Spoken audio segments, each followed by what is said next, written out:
Hello everyone! May nagbabalik. It's me again, Drew Barrymore, ang inyong fit and sexing dalagang voced.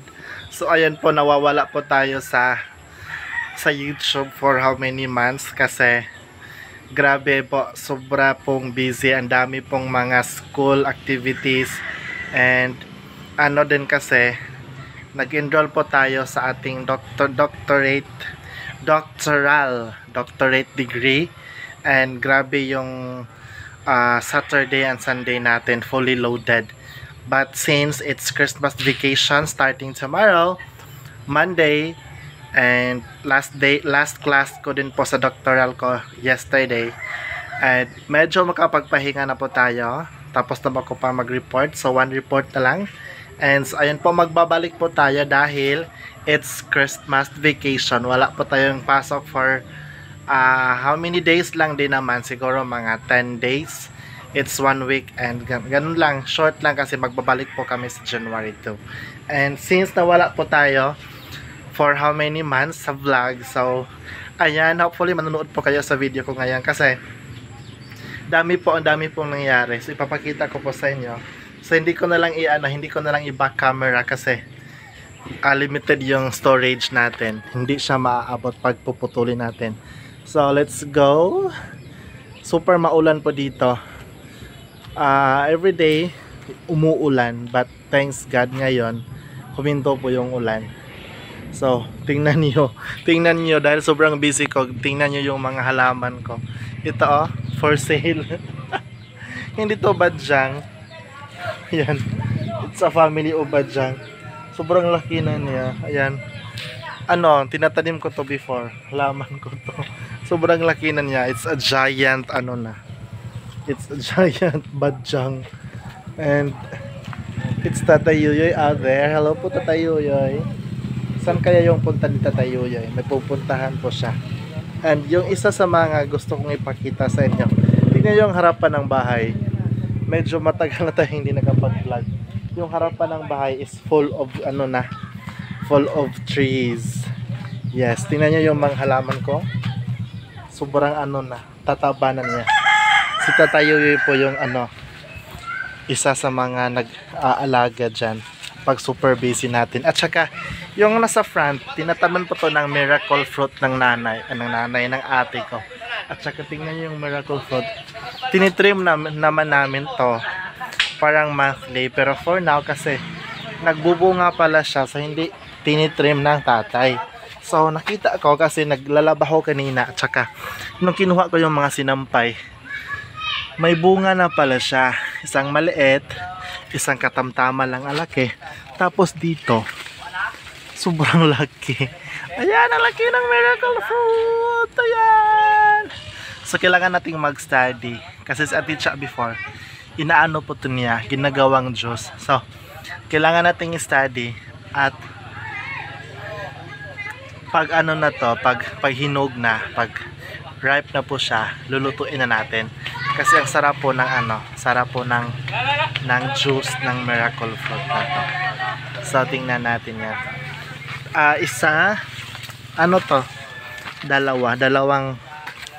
Dalawang puno ng usa pa, may? Dali nahog? Wala, may nahulog pala. Isa po. Hindi ko nakita yung nahulog. Yung nakita ko lang is And saka tingnan nyo. May Christmas tree po tayo dito. One. Tingnan nyo. Ito yung mga halaman ko sobrang laki kasi palaging umuulan. At saka yung isang Christmas tree ko din sobrang taas na. Yes. Grabe talaga kasi palaging umuulan. Every day umuulan. At saka yung ko din nilagay ko lang to sa pot before. Yung tinatabing money tree. Ngayon kahoy na talaga siya. Kasi tinanim namin sa lupa. Kasi sabi nila yung money tree daw is tataas daw. So tinilagay namin sa lupa. Ayan. Matangkad pa sa akin. Kinuha pala ni Yuyoy yung kambing. Ano yan yung Tatay Yuyoy? Kinuha na yung bonding. Yan. So yan, nilagyan namin ng yero. Kasi yung ulan kasi galing doon sa taas. Yung ulan, yung bagsak ng ulan papasok. So gumawa ng paraan yung tatay. Nilagyan niya ng yero para hindi po papasok sa loob yung talsik ng ulan. Yes. So yan po, ang dami pong mga nangyayari sa buhay-buhay po na Drew Barry Ball. Kasi nawala po tayo ng ilang buwan. Yes. May isa pa din po dito. Isang money trading. Oh, mataas pa din sa akin. Bilangin daw natin. Pag may 7 daw na swerte daw. So 1, 2, 3, 4, 5, 6. Anim lang. 1, 2, 3, 4, 5, 6. Pito. Pito po ito. 2, 4, 6. Maraming pito. Sabi daw nila. Pero ano naman, hindi naman tayo maniniwala sa mga swerte-swerte na yan. Ano lang talaga, balance lang. Kasi pag hindi tayo kumayod, hindi po tayo nagtatrabaho, wala namang dumating. So, sabi ni God, kailangan namang kumayod. Kasi pag kumayod po tayo, nandyan po siya, gumagabay po sa atin. Yes na yes. So, isa din po sa mga pinagkaakabalahan natin is yung hindi natapos-tapos na computer shop. Kasi plano ko sa January is mag-open na talaga dahil yung wifi area ko, ipakita ko po sa inyo, wala na. Inilagyan na lang ng pagkatulad dyan, yung nilalagyan namin ng nilalagyan na lang ng kawayan kasi parang matutumba na.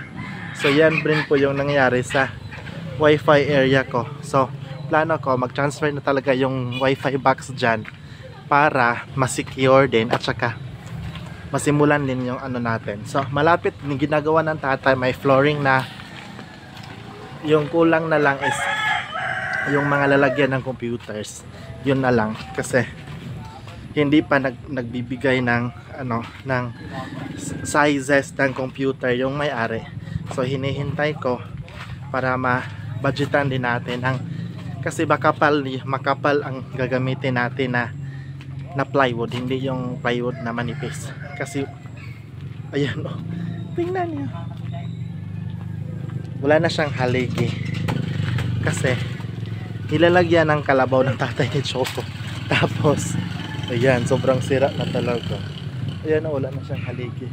So nilalagyan na lang ng mga kawayan ng tatay para hindi siya matumba. Kasi yung dalawang may lapinig. So hindi na talaga siya advisable na uupuan. Yes na yes. So, ayan. Yan po yung mga pangyayari sa buhay po ni Drew Barrymore. And, ayan. So, see you po. I will be uploading more videos po this Christmas break dahil sabi ko sa inyo wala pong pasok at makapag-vlog po tayo. And once again, this is Drew Barrymore, ang fit and sexy na lang ang bukid. Ingat po kayo palagi and bye bye sa lahat po ng mga followers po ni Drew Barrymore. Bye bye, ingat po.